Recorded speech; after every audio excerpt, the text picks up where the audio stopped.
Shabbat Shalom, après une petite interruption pour une bonne cause, les fêtes, le Purim, tout le travail extraordinaire qui a été fait, de lire dans la Megillah toute la journée, avec une bonne équipe, et même de rayonner tout autour de Grenoble, dans toutes les montagnes. Quand on a pu lire la Megillah, on remercie Dieu que tout s'est très bien passé. Nous reprenons notre émission du Shabbat, la paracha de Shabbat, et surtout que ce Shabbat-là, c'est un Shabbat extraordinaire. C'est le Shabbat, on va terminer le deuxième livre de la Torah, donc c'est le livre de Shemot, donc c'est un Shabbat Chazak, et c'est aussi un Shabbat Vayakel Pekodé, où il y a deux parachiotes. Vayakel Pekodé, donc on voit comment Moshe Rabbeinu a transmis la mitzvah en descendant du mont Sinaï au Bnei Israël de construire le Mishkan, et comment tout cela a été réalisé. Et en plus, c'est Shabbat Parashat Para, donc beaucoup de choses. C'est quoi Shabbat Parashat Para? Comme on se prépare à la fête de Pessah, et qu'on devait faire le sacrifice de Pessah, si Dieu veut cette année, comme on a proclamé l'année dernière, à la fin du Seder, les Shana Ba'a, Yerushalayim, l'année prochaine à Jérusalem, on sera à Jérusalem, on devra faire le sacrifice de Pessah, donc il faudra être pur, et il y a certaines impuretés qui ne peuvent être enlevées que grâce à la vache, cette fameuse vache rousse, et le Mashiach fera, lui, la 10e vache rousse, puisqu'il va y avoir 10, il y a déjà eu 9, et le Mashiach va faire la 10e, donc c'est Shabbat Para, on rappelle toutes les lois, et c'est là que on se prépare à la venue du Mashiach, Amen Keneratza. Donc, le verset nous dit le fil qui a été tressé 3 fois, avec 3 fils, alors il ne peut plus casser. La même chose, on a Shabbat Vayakel Pekodé, Shabbat Parash, Shabbat Chazak, on va aussi bénir le mois, puisque c'est Shabbat Vachim. Donc tout ça, ça nous donne une force très très spéciale. Donc je voudrais donner un enseignement, une sikha du Rabbi, à propos d'un Rashi, pour la manière et les personnes qui ont été choisies pour construire le Mishkan. Donc c'est dans Vayakel, Parashat Vayakel, donc Moshe Rabbeinu redescend du mont Sinaï, et c'est la 3e fois qu'il monte, donc il a fait 3 fois 40 jours. Après, le premier 40 jours, c'était le veau d'or, après, c'était 40 jours de prière pour pardonner la faute, et après, c'était une 3e, donc il redescend, il dit Dieu, il a pardonné votre faute, maintenant je vais remonter pour recevoir des nouvelles tables de la loi, c'est moi qui va tailler les pierres, mais c'est Dieu qui va écrire, et il descend le jour de Kippour, et il réunit Vayakel, il a réuni tout le peuple d'Israël. Et tout le peuple d'Israël l'attendait, et il allait transmettre une mitzvah extraordinaire, qui était la construction du Mishkan. La construction du Mishkan, donc c'était le tabernacle qui accompagnait les Israël dans le désert, donc il fallait pouvoir le monter, le démonter par rapport au voyage. Maintenant, il y a eu 2 personnes qui ont été choisies parmi les chefs des artisans qui ont construit le Mishkan. C'était Aholiab ben Achisamar, comme le verset va le dire, et, alors je lis le verset, où l'orot natamilohu Aholiab ben Achisamar le matedan.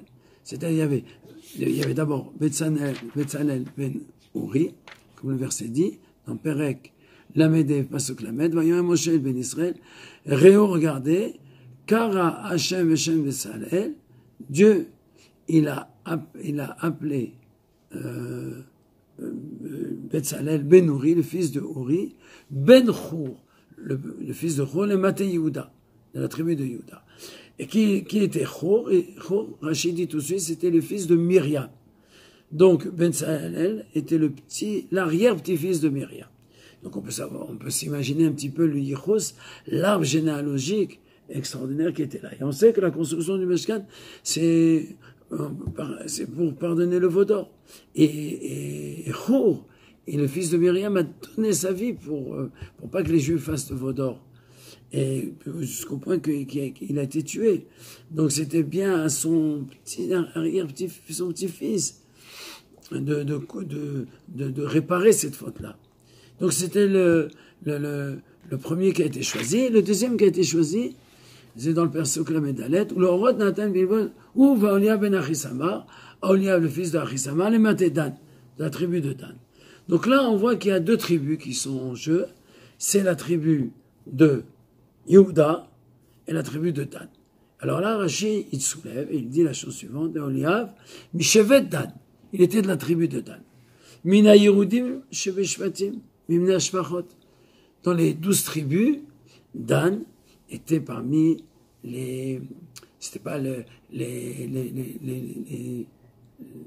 tribus de choix, c'est-à-dire dans Yehuda, c'était la plus grande tribu de Léa, et après Yosef et Binyamin, bien sûr, c'était les tribus de Rachel, après c'était les enfants des servantes.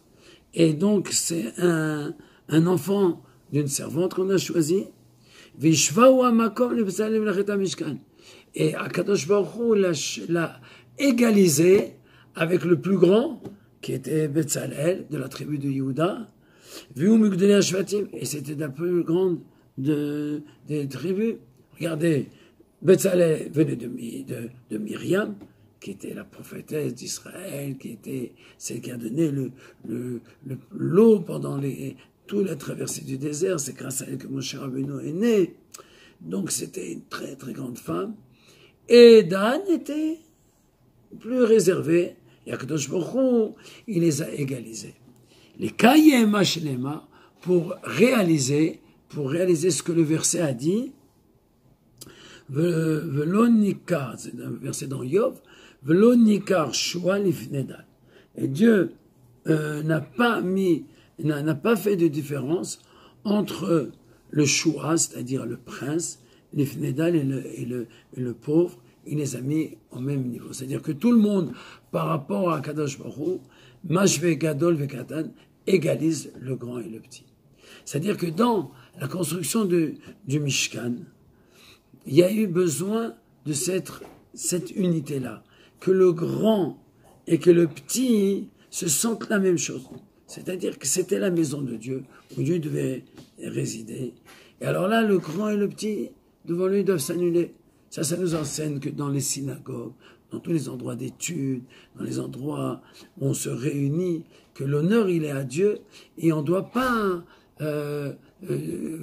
faire une différence entre un grand et un petit. On doit donner l'honneur égal aux deux. Alors justement, le verset, il dit, les Kayem Hashenema, pour réaliser ce qui a été dit. Alors, a priori, pourquoi le verset dit, pourquoi Rachid dit les Kayem pour réaliser? A priori, cette égalité-là, on l'a déjà vu dans le Mishkan. Rappelez-vous que quand on devait acheter les socles, quand on devait fabriquer les socles du Mishkan, tous les Juifs ont dû donner un demi-shekel.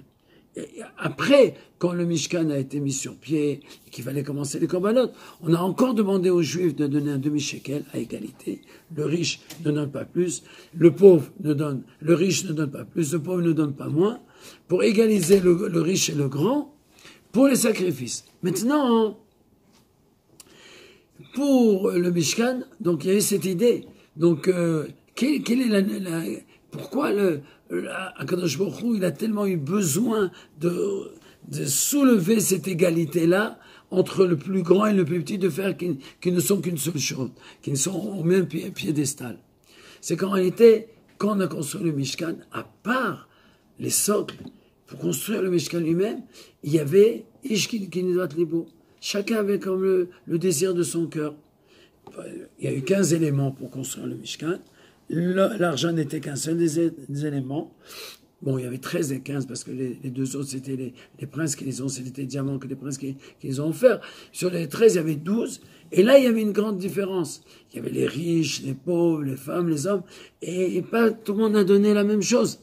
D'ailleurs, on voit que dans le verset que les femmes ont devancé les hommes. Alors, puisqu'il y a eu cette différence dans le Mishkan, pour la construction du Mishkan, donc on aurait pu croire que les riches, ils ont plus d'honneur que ceux qui étaient moins riches, qui ont donné plus. C'est pour ça que le Akadosh Baruch Hu, il dit non, je vais réaliser le verset qui dit Velo nikar shua lifnedal. Il n'y a pas de différence entre le prince et le petit. Tout est égal par rapport à Dieu. C'est pour ça que le choix de Dieu était de prendre Betsalel, qui était le plus grand, et Oliab, qui faisait partie des plus petites tribus. Et ça, c'est un enseignement pour nous, que Dieu envoie Mashiach très très proche, quand on passe Pessah avec Mashiach Tzedkenu à Yerushalayim, les grands, les petits, les enfants, tout le monde. Amen, Kenyasa, les Shanaba, Birushalayim.